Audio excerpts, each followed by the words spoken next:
Today, I'll show you how to add the cool background shift effect in CapCut PC. This effect creates a dynamic shifting backdrop, making your video look more stylish and eye-catching. Let's get started. First, import your video into the timeline.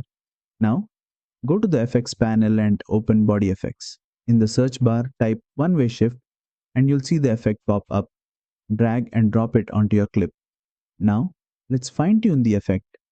On the right side editing panel, you'll find these key settings. Rotate, adjust the direction of the background shift. Speed controls how fast the background moves. Play around with these sliders to get the exact look you want. And that's it. You've successfully added the cool background shift effect in CapCut PC. Try using it in cinematic shots, music videos, or trendy edits. If this tutorial helped, smash that like button and subscribe for more CapCut tips and tricks.